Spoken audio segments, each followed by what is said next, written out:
Alright, hello. So, this is a little short video that I wanted to do. I'm not doing any script or anything. I'm just gonna talk about the recent update that came out for Killing Floor 3. This is just a news for the new weapon, and potentially we are going to be getting a new trailer or the release date for Season 2.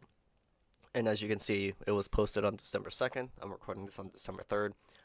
Just to let you know, I'm a little bit under the weather, but it should be going through like easily. So hopefully by next week we might end up getting the update. So promise, finger crosses on that. But just gonna talk about this update because I thought it was fairly interesting, and really there isn't really nothing for me to really edit out. So just throwing my thoughts out there. So I might ramble a bit, but obviously I'm going to read most of the stuff, but I'm not sure if you're able to see the text how I'm recording this, but if not, I'll just read it. So, we expect Operation Breakout, which is Season 2's name, basically, to begin shortly, and as such, we want to make sure you are updated on all the latest gear you can take into the field. This will be no stroll through the jungle, so to help help keep casualties to a minimum, we are authorizing the use of the KV Recluse and several new weapon mods. So we have the image of the Scorpion Evo, which, like I said, I mentioned this way back as well in the weapon wish list, where I expected the Scorpion Evo or the lever action to show up next because during the first live stream or panel that after post Killing Floor 3 launch, they were talking about working on like the new guns already, and so the Scorpion Evo and the lever action was one of them. I wanted, I was hoping the lever action would have been available too, but it seems like we might get that halfway through season two, maybe in some sort of update or like an armament update or mid-season armament update. But yeah, as you can see, there's three new mods for the sites in the background here. I noticed that there is a few sites here. The ACOG, red dot, and then the green dot, or not the green dot, the reflex site. They mix these two together, and I don't like it. But we are getting the Seymour site as a return, as well as the new site that allows you to see Zeds through infrared. So you can see stalkers using the site, which I mean that's cool. I mean that means that every perk can see stalkers as well, which I'm not gonna complain about. But if it's like they're actually making it feel like it's a real threat, then it's a real threat. And then we also have a new version of the green dot right here. This is an actual EOTech site. The other one was a hollow site. This one's a EOTech, it seems. So we might have a new site as well.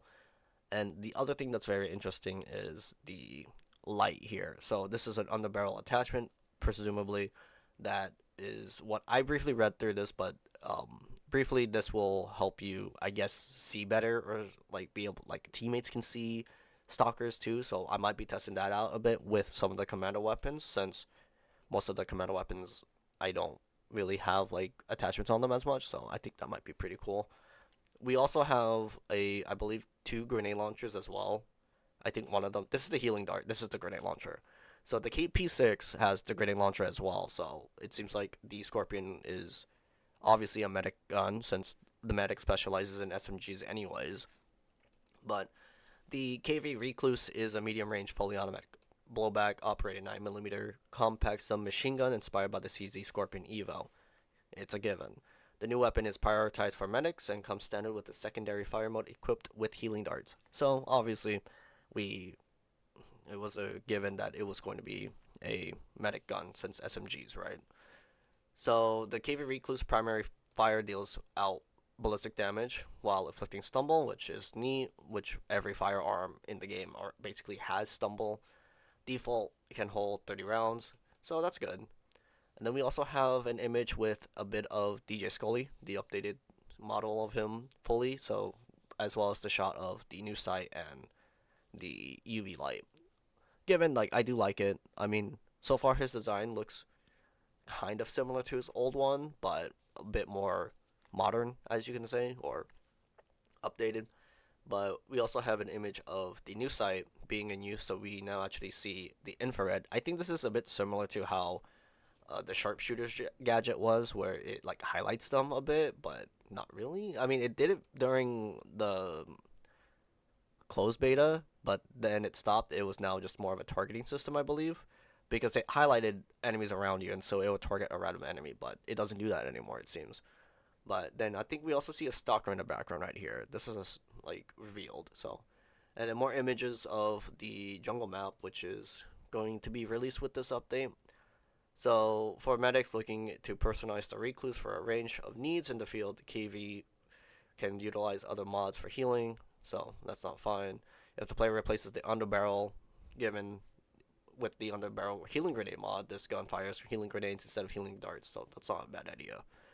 Given that the KP6 is, so my assumption is probably going to be a tier 3 weapon. This is probably going to be the first tier 3 weapon that we have that is post launch, because the KP6 is the only one that has the grenade launcher attachment. And so, as any seasoned Zed hunter already knows, there are times a situation may call for more hurting than healing. If a player replaces the underbarrel healing dart mod with the underbarrel laser or underbarrel UV mod, the gun gains semi-auto fire mode for the default 9mm. This is similar how the medic K and WMB6 behaves. So basically, yeah, I do believe this is going to be a tier 3 weapon. And then here's an image of the stalker. She kind of looks a bit goofy in this picture, not gonna lie. But yeah, so here's the new mod. So we have Ginger Snap Muzzle Brake, which is for, I'm assuming it's for some guns. It doesn't really specify what guns. This is one thing that kind of sucks about it, is that they don't really specify. But the C4MI optic, zoom, crit damage, and accuracy, pretty nice. We also get the UV light underbarrel, invisibility detection. So this is one of the mods that they were talking about, where it reveals invisible Zeds with a detection cone radius, which is modifiable by design through attributes, so its efficiency can scale with mod upgrades. So that's cool. There's also team visibility. Revealed enemies become visible to all enemies, or to all teammates, not just the owner. So that's, again, a good way to kind of utilize the commando's skill by making it into a mod to make it much more, I guess, efficient, so that everyone can use it and it's more of a team base. So I'm probably going to be maxing this one out on one of the guns and then trying it out. And then lighting, the mod will not illuminate the environment at all and will be purely used to detect and reveal invisible Zeds. And then it has increased accuracy. That's not bad. But the other one, which is the sonar sight, I'm assuming the C4MI optic is the Seymour sight. But the sonar sight is the one that we saw earlier with the highlight. And obviously, we have the invisible Z highlighting, invisible enemies viewed through the sight picture, while in ADS appear bright and highly visible, making them stand out clearly from the environment. So it's like infrared, basically. Non-revealing, the sight only allows its owner to see invisible Zeds. It does not remove the invisibility for other players or the owner when not viewed through the sight in ADS. So, okay. Smoke penetration. What? Functions through smoke, darkness clouds, fog, and other non. Yeah, so this is basically an infrared. I don't know why they call it the sonar sight, but it's infrared. And it also weak point highlighting. Weak points on enemies receive additional highlighting to make them stand out even more than viewed through the sight. Oh, that's cool. So yeah, I mean, this is kind of like the optic sight from Black Ops 2, where you are able to see through walls and stuff, like highlight enemies through like a sonar detection. So that's pretty cool. And to continue to perfect your arsenal with the KV recluse existing weapons. So I mean, it's a nice one. Also, we do see some new cosmetics in the background too. So like, they're really going for like the military-esque. So I'm assuming these two are the how would you say it? The season supply pass cosmetics, it would seem. I mean, it looks nice. But we got our boy DJ Scully right here, so I'm pretty excited for that. But I'm assuming once it releases, we are pretty much there. But yeah, I mean, other than that, I'm assuming tomorrow, which is going to be the reveal for the full thing, will be something that will be interesting to see. I'll probably do a video on it for Saturday instead of doing my normal videos, so I'll do a coverage on that, and then, you know, just like I did with the rearmament update trailer, but this video is already long enough. So, anyways, I just want to do this because I did the same thing with the weapons from rearmament update, so felt like it was appropriate to do this, and much easier for me to get more rest before I actually do play the new season, hopefully next week, and fairly excited to record more content for Killing Floor 3 and covering a lot of stuff. But anyways, um, other than that, that's about it.